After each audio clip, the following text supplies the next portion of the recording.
Hi, this is Billie here with a flash U.S. news update. Today's date, January 25, 2024, time about 9 a.m. in Texas. The state of Texas says, bring it, baby. And this is what we'll cover. What's going on at the Texas border.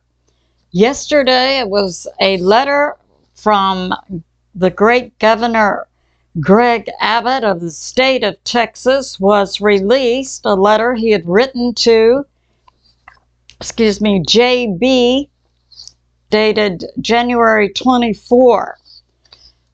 And I'll give you some excerpts from the letter. The federal government has broken its compact between the U.S. and the states. The executive branch, under our Constitution, has a constitutional duty to enforce federal laws protecting states, including immigration laws that are on the books right now. President Biden has violated his oath to execute immigration laws. He has instructed his agencies to ignore federal laws. He has sent his lawyers into court to sue Texas for securing its border.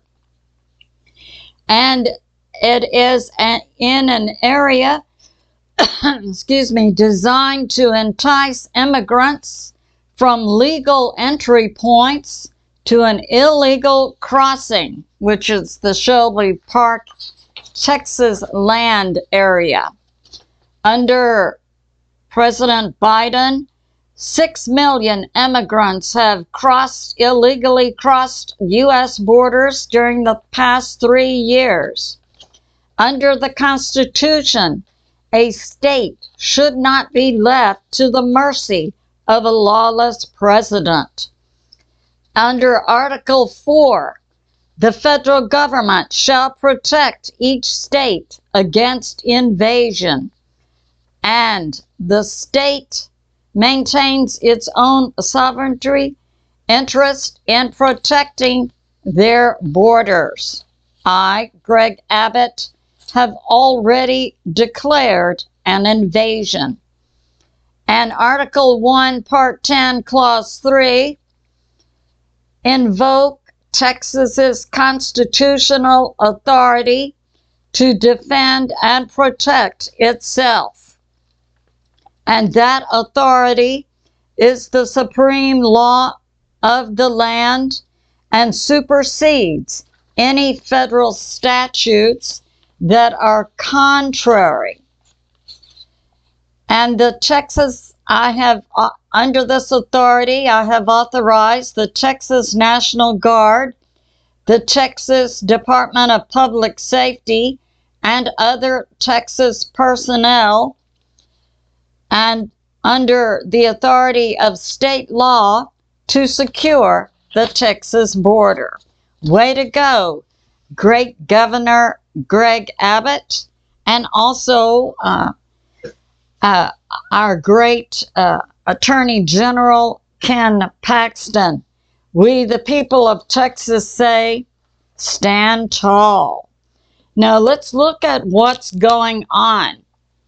So we currently have the Texas National Guard, the Texas DPS, who is arresting illegals crossing our border, plus others. And you know, all Governor Abbott has to say to the people of Texas to the border. And millions of Texans will show up here and stand shoulder to shoulder, defending our border against all enemies, domestic and foreign. So that's going on. Now, Governor Abbott has a good point. There are 28 entry points, legal entry points for illegals. What the lawless JB regime wants the state of Texas to do is open Texas land and let the illegals come across illegally, not at a legal point of entry.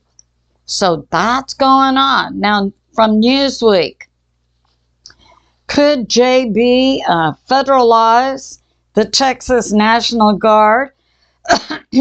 Not likely. It can only be done to federalize the Texas National Guard to enforce federal law that's on the books, not to say to the Texas National Guard, go against the Constitution, go against state laws that are contrary to the sovereignty of the state of Texas. No, JB cannot federalize the Texas National Guard to go against the Constitution and Texas state law. And Texas is using a loophole in the recent, also lawless, federal Supreme Court that said there was a temporary order to the lawless U.S. federal government to take down the razor wire that's in this area, not at the legal points of entry. In a 5-4 decision made Monday, and the loophole is that Texas has the right to defend its border. This area right here that the lawless JB regime wants the razor wire down is not a legal point of entry. So that's going on. And now we have this. Hal Turner has intel from a retired congressman that so many states are with Republican governors are standing up to support Governor Abbott and the state of Texas. And some states are now saying they will do more than support. They will send aid. I'm expecting that to mean perhaps they have their own militias. The state of Oklahoma, the state of Louisiana, the state of Florida. So that's going on. And now we have this. Another example of a lawless political system. A few months ago, the Arizona Republican Party chair, Jeff DeWitt, tried to bribe Kari Lake not to run for senator. She recorded the conversation, smart girl. She released it Monday. And now that President Trump is remounting the horse and getting back in the saddle. And Jeff DeWitt resigned yesterday, January 24. And now we have this.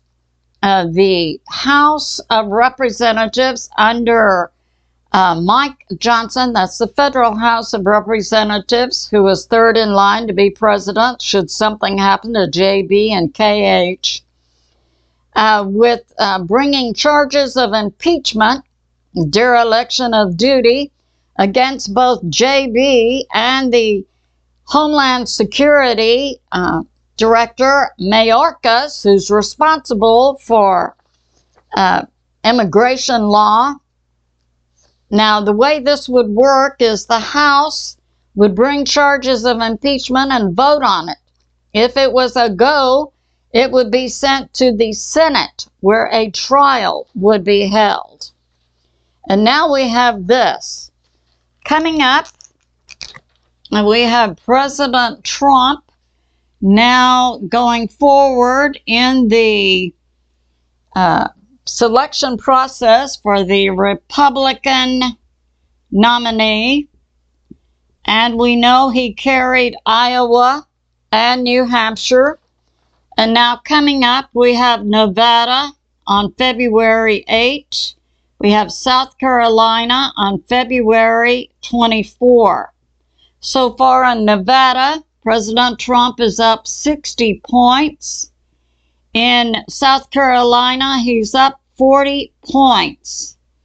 And now we have this. Greg Hunter interviewed Martin Armstrong and asked, what is the prediction of the Socrates software? And the prediction is President Trump in a monumental, unique, historic landslide. So this concludes my flash. I love you, and I'll see you soon.